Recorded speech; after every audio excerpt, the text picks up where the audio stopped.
నమస్తే. అందరికీ శివరాత్రి పర్వదిన శుభాకాంక్షలు. ఈ శివరాత్రి సందర్భంగా చాలామంది ఉపవాసం చేయడం, జాగరణ చేయడం చేస్తూ ఉంటారు. కానీ ఫర్టిలిటీ ట్రీట్మెంట్ తీసుకునే పేషెంట్స్ మాత్రం ఉపవాసాలు, జాగరణలు చేయకపోవడమే మంచిది. ఎందుకంటే కొంతమంది నిర్జల ఉపవాసం అని చేస్తారు. అంటే కంప్లీట్గా వాటర్ కూడా తీసుకోకుండా కంప్లీట్ ఉపవాసం చేస్తారు. అది చేయడం ఫర్టిలిటీ ట్రీట్మెంట్ తీసుకునే టైంలో చాలా రిస్కీగా ఉంటుంది. ఎందుకంటే డీహైడ్రేషన్లోకి వెళ్ళిపోతారు.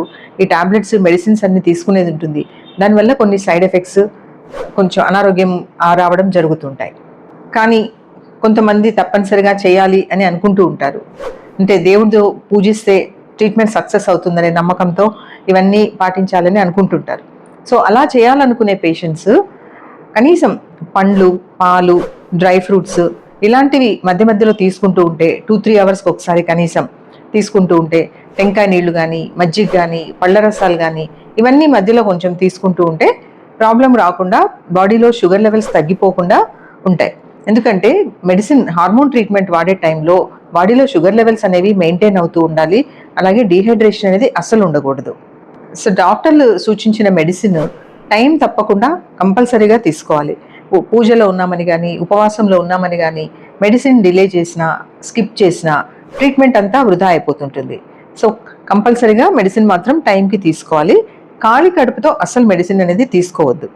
కంపల్సరీగా పండు కానీ, పాలు కానీ, ఏదైనా డ్రై ఫ్రూట్స్ కానీ ఇలాంటివి కొంచెం తీసుకొని అప్పుడు టాబ్లెట్స్ తీసుకుంటే ఎలాంటి సైడ్ ఎఫెక్ట్స్ రాకుండా ఉంటాయి. శివరాత్రి సమయంలో చాలామంది జాగరణ చేస్తూ ఉంటారు. అంటే రాత్రంతా నిద్ర మేల్కొని పూజలో చేస్తూ ఉంటారు. కానీ ఐవీఎఫ్ పేషెంట్స్కి అలా చేయడం చాలా కష్టం. ఎందుకంటే వాళ్ళకి నిద్ర అనేది చాలా ముఖ్యం. హార్మోన్స్ అనేవి బ్యాలెన్స్గా ఉండాలి అంటే నిద్ర అనేది చాలా ముఖ్యం. ఆ నిద్ర సరిగా లేకపోతే స్ట్రెస్ హార్మోన్స్ రిలీజ్ అయినందువల్ల మనం ఇచ్చే ట్రీట్మెంట్ అనేది సరిగా పనిచేయకపోవచ్చు. అలాగే గుళ్ళకు అలా వెళ్ళాలి, పూజలకు అలా వెళ్ళాలి అనుకున్నప్పుడు ఎక్కువసేపు క్యూలలో నిలబడ్డము, చాలాసేపు పూజలో పాల్గొనడము ఇవన్నీ చేసినప్పుడు బాడీ అనేది చాలా అలసటకు గురవుతుంది. ఈ హార్మోన్ ట్రీట్మెంట్స్ అవన్నీ తీసుకుంటూ ఉంటారు కాబట్టి బాడీ కొంచెం వీక్గా ఉండి అలసటకు గురయ్యే ఛాన్సెస్ ఎక్కువగా ఉంటాయి.